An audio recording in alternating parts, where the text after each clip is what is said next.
इसी पस मंजर में आते हैं उस तहरीक पर जिसने पूरे मुल्क को हैरान कर रख दिया था। ये तहरीक किसी सियासी जमात की नहीं थी, ना किसी पुरानी क़यादत की। ये तहरीक थी तालिब इल्मों की, वो तलबा जो मुल्क की यूनिवर्सिटीज़ में पढ़ रहे थे, जिन्होंने अपनी मेहनत से आगे बढ़ने का ख्वाब देखा था और जिन्हें ये महसूस हुआ कि उनके मुस्तकबिल के रास्ते को कोटा सिस्टम ने महदूद कर दिया है। बांग्लादेश के सरकारी नौकरियों में एक बड़ा हिस्सा मखसूस तबकात के लिए मुख्तस था, जिनमें से सबसे बड़ा हिस्सा उन खानदानों का था जिनके बुजुर्ग 1971 की जंग में शामिल थे। नौजवानों का मुतालबा बिल्कुल सादा सा था, सरकारी नौकरियां सिर्फ मेरिट पर होनी चाहिए। ये मुतालबा किसी भी जमहूरी मुआशरे में एक जायज़ मुतालबा है, लेकिन हुकूमत ने उसे इंतज़ामी मसले के तौर पर हल करने के बजाय उसे एक खतरनाक, एक बगावत और एक चैलेंज के तौर पर देखा। एहतजाज बढ़ता गया।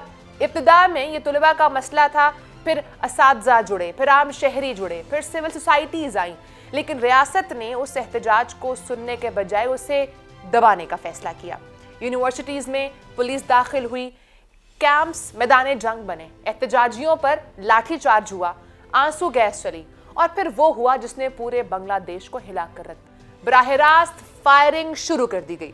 वो दिन जब तलबा के खून से सड़कें सुर्ख हुईं, उसी दिन से बांग्लादेश की तारीख ने अपना रुख बदल दिया। एहतजाज की सबसे बड़ी अलामत वो नौजवान तालिब इल्म था जिसका नाम अबू सईद है, जिसे इंतहाई करीब से गोली मारकर कत्ल कर दिया गया।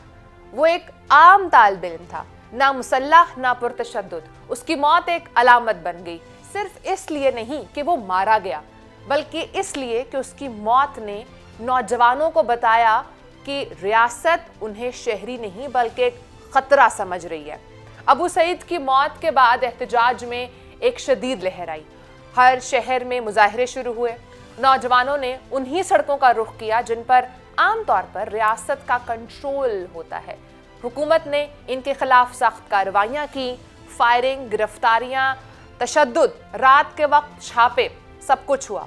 और उसी दौरान वो ऑडियो सामने आई जिसने सारी तस्वीर को वाज़े कर दिया। ये ऑडियो एक फ़ोन कॉल थी, वो कॉल जिसमें मुबैना तौर पर शेख हसीना को ये कहते सुना गया कि जहां देखो गोली मार दो, मुहलिक हथियार इस्तेमाल करो, मैं इजाज़त देती हूँ।